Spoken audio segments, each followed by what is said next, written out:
Okay, sorry about that. My camera ran out of space, so I had to delete some stuff. So we're going to do this again. We're going to use delta y over delta x for this one as well.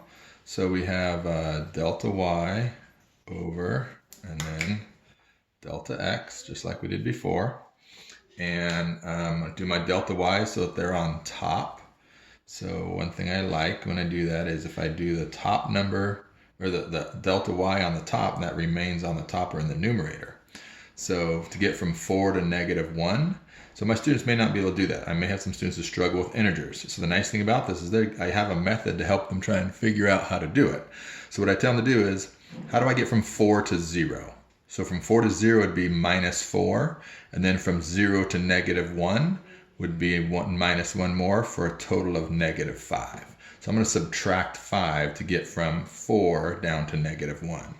So that's pretty good. And then to do the bottom number, it's going to be x, delta x. So again, I'm starting at that number and going to the second x value. So here I'm at -3 and I want to get to +4. Again, my students may not be great with integers, so I want to give them a way to do it. So to get from -3 to 0 would be +3, and then from 0 to 4 would be +7. So a total of +7 there. So there's my new slope. Or there's my slope. So my slope would be -5 over 7. Okay, so there is another way to do this that most of my students remember from being in grades in high school. I don't use it all that much, but there's nothing wrong with it. It is good for when the numbers get bigger. So these are kind of easy because they're all small numbers. When the numbers get into the hundreds or thousands, this technique is actually pretty good. So we'll go ahead and do it again. So it's m equals y2 minus y1 over x2 minus x1. You probably remember it. And if you don't, that's fine. I'm going to show you how to do it right now. So the important things for this is that the y's have to be the numerators, the x have to be the denominators, just like before. And it doesn't matter which point you make y2 and which point you make y1. So this could be point 1 or this could be point 2. It doesn't matter, but you need to be consistent. So once you decide what it is, then it has to be that for the entire problem. Now, that point has to be like 1 or 2 for the entire problem. So now I'm going to go ahead and just erase those. If you didn't get that down, go ahead and rewind the video so that you can see what it was I just erased, because I need to use this point for this one right here. Okay, so I'm going to go ahead and say that this is going to be point number 2, and this will be point 1. It doesn't matter. You could pick either point to be point 1 or point 2. It doesn't really matter. Okay, so if I look at this, it says y2. So y2 would be right there. So that's going to be 4. Okay, so that's my y2 minus my y1, which is -1, like that. And I'll tell you a mistake that a lot of students will make is they won't put 2 negatives in here. They, for some reason, will think that that minus right there takes care of that minus, and they'll just have 4 minus 1. That's a very common mistake that students make, and if they make it, obviously they don't get the correct answer. Okay, so now I'm going to do the second one. It's going to be x2, which is -3, minus x1, which is 4. Like that. All right, so now you can see that this problem requires them to be pretty good with integers. If they can't handle the integers, then they have a very difficult time solving this. They have to know, like the way I teach this is keep, change, change, and that sort of thing. But if they can do their integers correctly, what they will end up with is this would be 5, and the bottom there would be -7. So they end up with the same slope. What we had on ours was -5 over 7, which is the same slope as 5 over -7. Okay, so y2 minus y1 over x2 minus x1 works great. I have no problem with it. I don't like it as much as delta y over delta x for most problems, but this does work well if the numbers get kind of out of control and big. But students have to be able to handle the integers. These integers in here can get quite tricky for some students.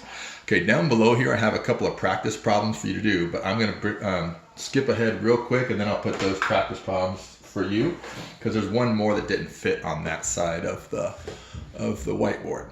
Okay, so we could be given the data for a slope for a line in a t-chart.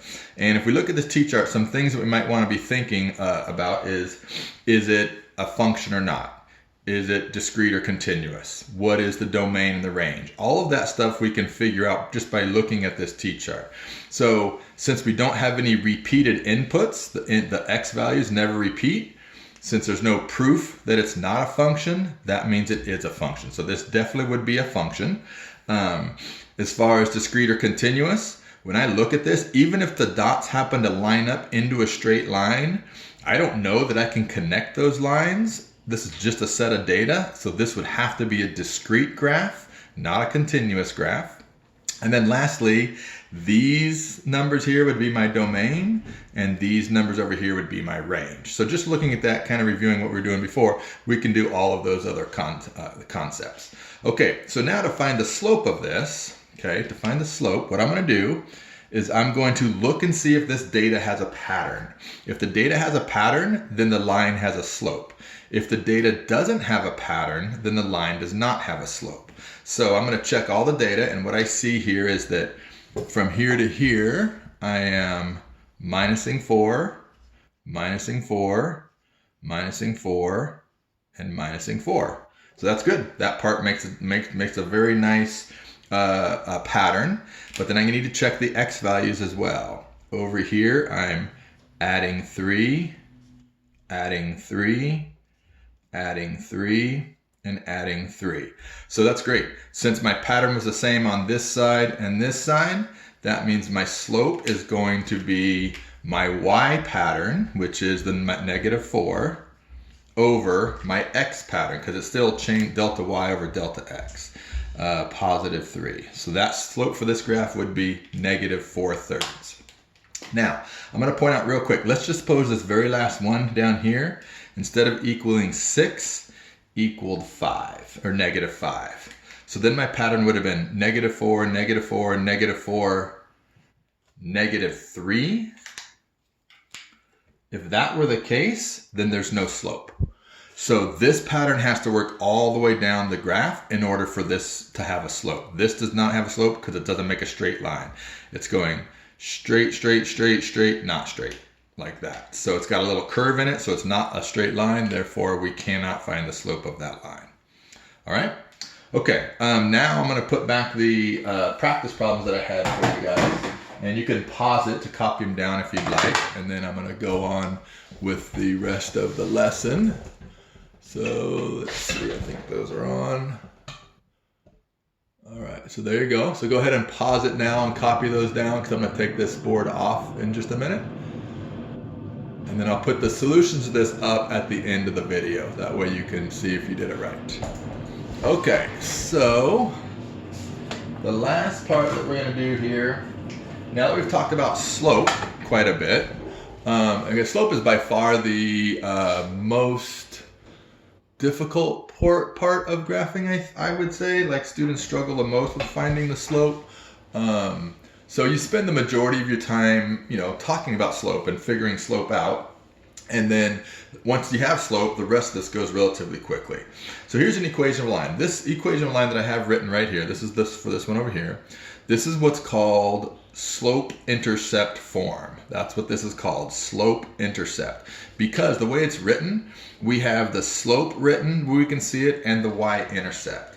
This format has a special expression that is y equals mx plus b. And we never write that as y equals b plus mx, although that would work. Mathematically, we always write mx plus b. So what's nice about it is the m is represented by the number that we're multiplying the x by. So in this case, my slope is equal to -2/3. And then the b is represented by the number that we're adding or subtracting to my mx. So in that case, the b is equal to +4. Oh, I forgot to write the slope on there. That's dumb. -2/3 is my slope. Okay. So it's easy to identify. That's the nice thing about point slope form, is when we look at the equation, we can easily find the different parts. Now, the x and the y are the different point values on the graph that make whatever line it is we're talking about. So the X and Y can change based on where you're looking at the graph. So now to graph this, I need to figure out which of these to start with. Am I going to graph the M first or am I going to graph the B first?